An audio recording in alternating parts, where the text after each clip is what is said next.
الله ما الله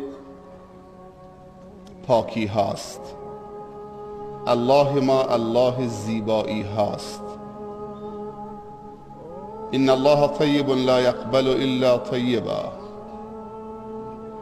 خدا پاک است، جز پاکی نمیپسندد و نمیپذیرد. الله ما الله زیبایی هاست.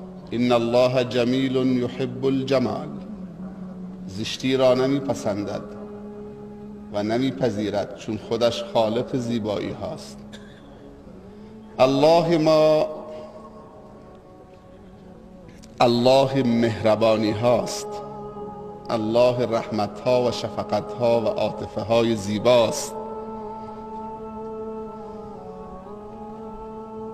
خشونت را نمیپسندد، غلظت را نمیپسندد، سنگدلی را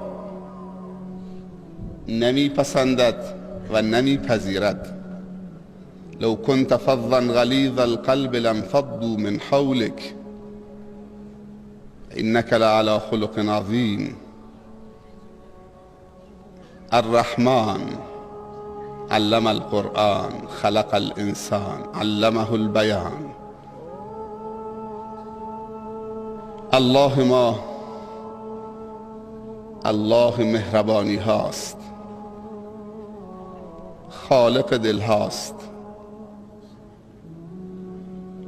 و دلها را با عاطفه های زیبا به هم پیوند می دهد و لذت می برد از چیزی که خودش خلق کرده. دل خودش آفریده، محبت در دل خودش آفریده و وقتی که دو برادر و دو خواهر مؤمن عاطفه های زیبا رو با همدیگر تبادل دارند، الله لذت میبرد از این منظره و از این صحنه. سوژه های زیبا دوست داشتنی برای الله.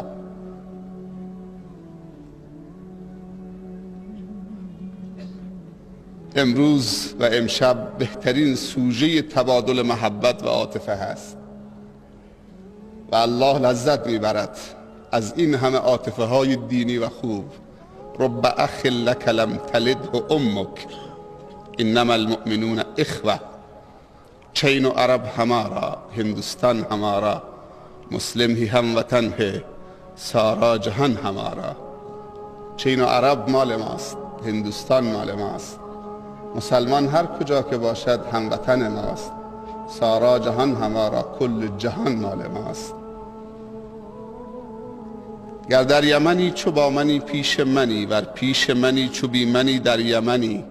من با تو چنینم ای نگار یمنی، خود در عجبم که من توام یا تو منی. چنین اللهی دوست داشتنی است، قابل تعظیم هست، قابل تشکر هست.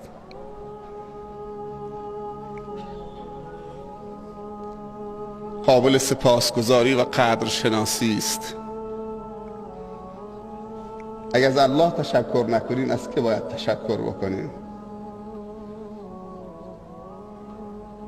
چه کسی غیر از الله این همه برنامه‌های خوب برای بهینه ساختن زندگی ما برای ما قرار داده؟ مجریان خوب فرستاده که طرح‌های خوب را به خوبی پیاده بکنن.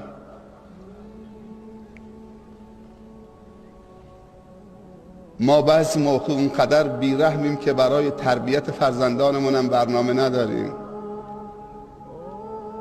برامون مهم نیست که شکار چی بشه،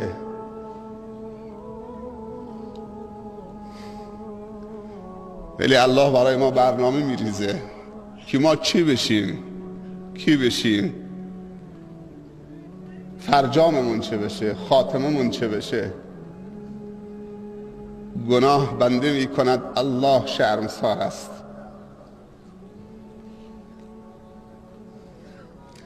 الله خجالت می کشد از گناه بنده، ولی بنده خودش خجالت نمی کشه.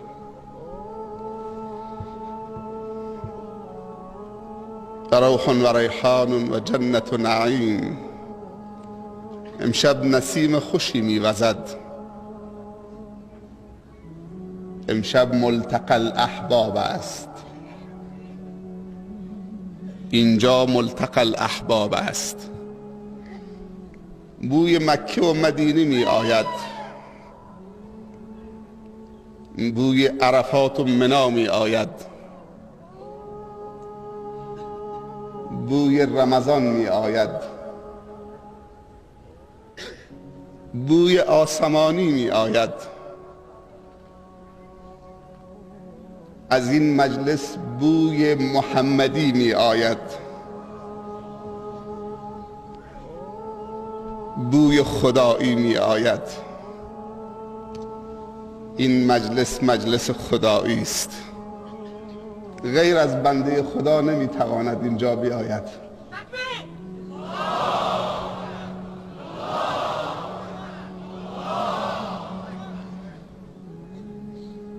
از دیروز که افتخار نصیب شده در این مجلس قرار بگیریم، تمامی جوارحمون بیمه شده.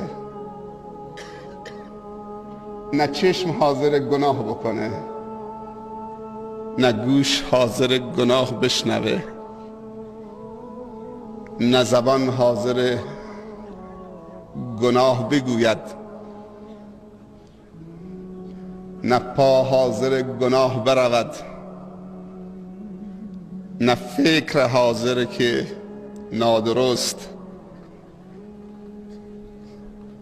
تصور کند، نه دل حاضر است که نادرست دوست بدارد. همه چیز طاهر شده.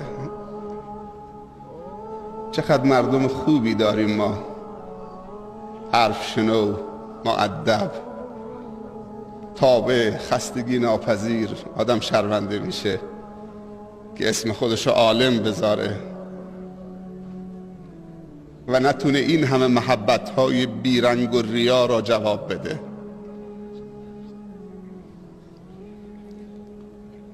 همش افاده و استفاده هست. بهترین کسان مفیدان و مستفیدانند. یا باید مفید باشی یا باید مستفید باشی، یا باید معلم باشی یا باید متعلم باشی، راه دیگر ندارید. کلما ازددت علما ازداد علمی به جهلی. هرچی علم بیشتر خوندم، علمم به جهل خودم بیشتر شد. انسان بزرگی میگوید، محمد ابن ادریس شافعی رحمت الله علیه میگوید، کلما ازددت علما ازداد علمی به جهلی. به هر درجه علمی که برسید نباید دور از استفاده باشید، بازم باید استفاده ببرید. همیشه نباید فایده برسونید، باید استفاده هم ببرید تا تواضع در من و تو ایجاد بشه. اگه همیشه به من و تو گفتن معلم معلم معلم، فکر میکنیم کسی شدیم دیگه. فکر میکنیم که حالا سنمونم بالا رفته، نیاز نداریم که متعلم باشیم. زگهواره تا گور دانش بجوی، اطلب العلم من المهد الى اللحد.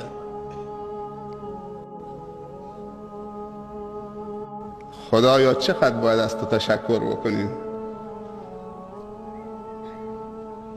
شیخ عدنان درویش جمله رو گفت، المتحابون بجلال علی منابر من نور، من احب لله و ابغض لله و اعطى لله و منع لله فقد استکمل الایمان. در خاتمه صحبتش دست گذاشت رو دل ما، دست گذاشت رو نبض ما و این جمله رو گفت. این جمله مال خودش نبود، مال اون معلم بزرگ بود که به همه شما، ما و شما درس دادن. حتما باید به برادر و خواهر مسلمانت بگی انی احبکم فی الله. این جمله رو گفتن و صحبتشون رو خاتمه دادن. واقعا سرمایه هست.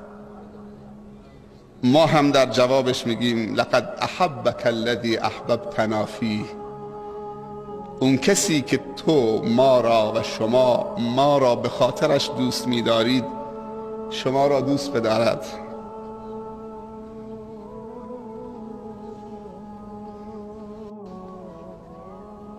در دوزخ اگر وصل تو در چنگ آید ما را از حال بهشتیان ننگ آید. ور بی تو به صحرای بهشتم خوانند صحرای بهشت بر دلم تنگ آید. ما فکر میکنیم که مکه و مدینه آدمو میسازه. زمین و زمان آدمو نمیسازه. قدسیت به همراه نمی آورد. به عقل پرداختن و به روح پرداختن و به علم پرداختن و به اخلاق پرداختن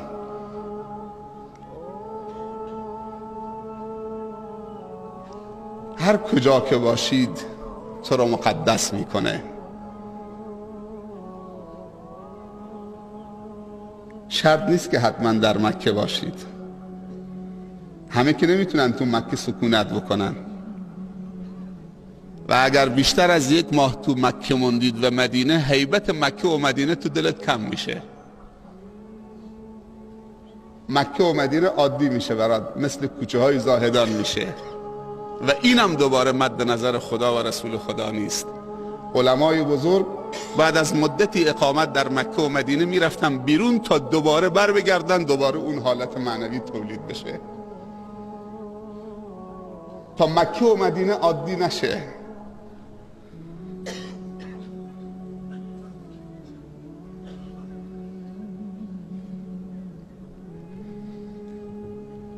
اعوذ بالله من الشیطان الرجیم. تبارک الذی بیده الملک و هو علی كل شیء قدیر الذی خلق الموت والحیاة لیبلوکم ایکم اکثر عملا لا ایکم احسن عملا و هو العزیز الغفور. انسان هایی که خوب حرف میزنن خیلی زیادن، اما انسان هایی که حرف خوب میزنن کمترن. اما انسان هایی که عمل خوب میکنن باز کمترن. اما انسان هایی که عمل خوب بعد از پیاده کردن در خود به دیگران میرسانن دیگه انگشت شمارن. شما میخواید خوب حرف بزنید یا حرف خوب بزنید؟ اصلا با خوب حرف زدن و حرف خوب زدن جامعه درست میشه.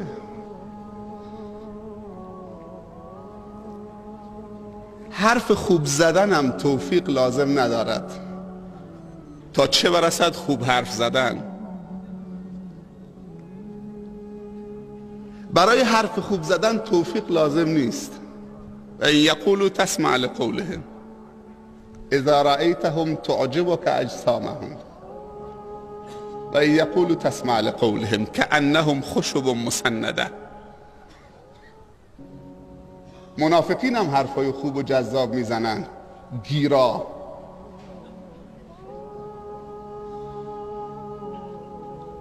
ولی قرآن تعبیرش خیلی دقیقه، میگه کأنهم خشب مسنده، مثل یک تختی است، چوبی است بی روح